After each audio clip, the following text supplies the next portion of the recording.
அஸ்ஸலாமு அலைக்கும் வரஹ்மத்துல்லாஹி தஆலா வபரகாத்துஹு. அன்பிற்குரிய சகோதரர்களே, அல்லாஹ் குர்ஆன்ல சொல்லுவான், ஹுவல்லாஹுல் காலிகுல் பாரிஉல் முஸவ்விர். அல்லாஹ் இருக்கிறானே, அவன் தான் உங்களை படைச்சான், அவன் தான் படைப்புகளை படைச்சவன். அதே மாதிரி முஸவ்விர், படைப்புகளை ஒழுங்குபடுத்துறதும் அவன் தான் அப்படின்னு அல்லாஹ் குர்ஆன்ல சொல்லி காட்டுவான். ஆக நாம இன்னொருத்தரா மாற முடியாது. நமக்குன்னு தனி வடிவம் இருக்கிறது, அதை நாம் பிரதிபலிக்க வேண்டும். நம் நேரத்தை முறையா பயன்படுத்தணும், நாம இருக்கணும். நமது தனித்துவத்தை எப்பயுமே நாம விட்டு கொடுத்துடக்கூடாது. நமது நட, பாவனை, தோணி, பேச்சு எல்லாத்திலையுமே மற்றவர்களின் அணுகுமுறையை நாம ஒப்பு நோக்கி பின்பற்றிடக்கூடாது. இந்த உலக வாழ்க்கையில பிறரை போல நாம் வாழணும்னு நினைச்சோம்னா நம்ம தனித்தன்மையை நாம இழந்துருவோம். ஆதி மனிதர் ஆதம் அலைஹிஸ்ஸலாம் முதற்கொண்டு இறுதியாக பிறக்க இருக்கின்ற எல்லா மனிதர்களுமே யாரோடும் ஒப்பானவர்கள் கிடையாது.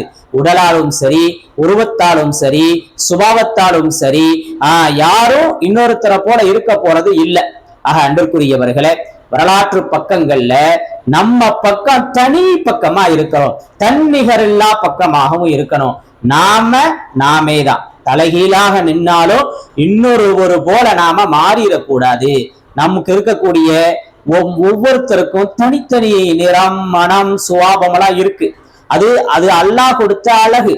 அல்லாஹ் அப்படித்தான் நம்மளை படைச்சிருக்கிறான். அதுல அந்நிய சாயத்தை பூசிடக்கூடாது. அது மடமையிலும் மடமை. நம்மை உயிரோடு புதைப்பதற்கு சமம் நம் தனித்தன்மையை இழந்து இன்னொருத்தரின் தன்மையை நாம் எடுத்து நடப்பது என்பது. ஆக அன்பிற்குரியவர்களே, நம்மை சுற்றி பாருங்க, எங்க பார்த்தாலும் தாவர குடும்பம் அழகா அற்புதமா காட்சி அளிக்குது. எங்கேயுமே தாவரங்கள் இல்லாம இல்லை. அதுல இருந்து கூட நாம அற்புதமான பாடத்தை பெறலாம். தென்னை மரம் இருக்குது, அதே மாதிரி பனை மரம் இருக்குது. ரெண்டும் உயரமா தான் வளருது. அதுல தேங்காய் வருது, இதுல நொங்கு வருது. ரெண்டினுடைய டேஸ்டும் வேற மாதிரி இருக்குது. ஒரே தண்ணீர் தான் ஊற்றப்படுகிறது, ஆனால் அதில் வரக்கூடிய பலம் வேறாக இருக்கிறது. அன்பிற்குரியவர்களே, அதே மாதிரி தான் சாப்பிடக்கூடிய கொய்யாப்பழம், நாம் சாப்பிடக்கூடிய மற்ற பழங்கள், அதனுடைய சுவை வெவ்வேறாக இருக்குது. ஒரே தண்ணியத்தான ஊத்துறோம், அதை பராமரிக்கிறதும் ஒரு ஆளு தானே. எலுமிச்சம்பழம் என்னைக்காவது இனிக்குமா? புளியம்பழம் என்னைக்காவது கசக்குமா? யோசிச்சு பாருங்க. அது அதனுடைய தனித்தன்மையிலே இருந்து கொண்டிருக்கிறது. இனிப்பு அது இனிப்பாகவே இருக்குது. புளிப்பு, கசப்பு, துவர்ப்பு, சிறுசு, பெருசு, குட்டையானது, வளர்ந்தது, நிமிர்ந்தது, அல்லாஹ் எவ்வளவு படைப்புகளை எப்படி அற்புதமா படைச்சு வச்சிருக்கிறான். அல்லாஹு அக்பர். ஆக எதுவுமே அதனுடைய தனித்தன்மையை இழந்து விடுவது கிடையாது. அன்பிற்குரியவர்களே, வாழைப்பழமாத்தான் இருக்குது, ஒருபோதும் அது பலாப்பழமாக மாறுறது இல்லை.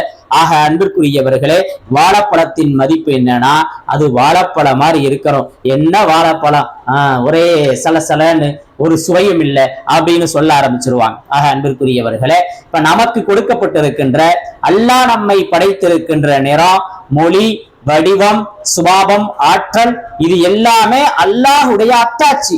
எனவே அதை என்னைக்குமே நாம மாத்திரக்கூடாது. இதுல என்னைக்குமே நாம சமரசம் செஞ்சிடக்கூடாது. நாமத்தான் இருக்கணும். ஆக அப்படி நாம அல்லாஹ் கொடுத்திருக்கின்ற அந்த ஈடில்லா உரிமையில நாம மூக்க நுழைச்சோம்னா அது அறியாமை, அது மூடத்தன்மை என்பதை விளங்கிக் கொள்ள வேண்டும். அல்லாஹ்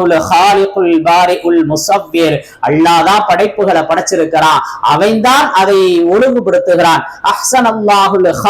அப்படின்னு அல்லாஹ் சொல்லுவான். படைப்புகளை அழகா படைக்கிறவன் அல்லாஹ் என்பதாக அல்லாஹ் சொல்லுவான். ஆக அன்பிற்குரியவர்களே, நாம இன்னொருத்தரினுடைய அடையாளத்தை எடுத்துக்கொண்டு அதுபோல வாழணும்னு நினைச்சோண்டா நாம முட்டாள். நமக்கான அடையாளம் என்ன, அதை சமூகத்திலே பிரதிபலிக்க வேண்டும், அதை சமூகத்திற்கு முன் காட்சி கொண்டு வர வேண்டும். எனவே கற்பனைகளை ஒதுக்கி உண்மையை, நிதர்சனத்தை நாம வாழ்வோம். அதில் அல்லாஹுவினுடைய அருள் கிடைக்கும். அப்பொழுதுதான் அல்லாஹுவினுடைய வல்லமையும் நாம் பாதுகாத்தவர்களாக ஆகுவோம். விஷயங்களை விளங்கி அற்புதமான வாழ்க்கையை தேர்ந்தெடுத்து இந்த உலகத்திலே ஒரு அற்புத மனிதராக வாழ்வதற்கு அல்லாஹ் நமக்கு அருள் புரிக்கட்டும்.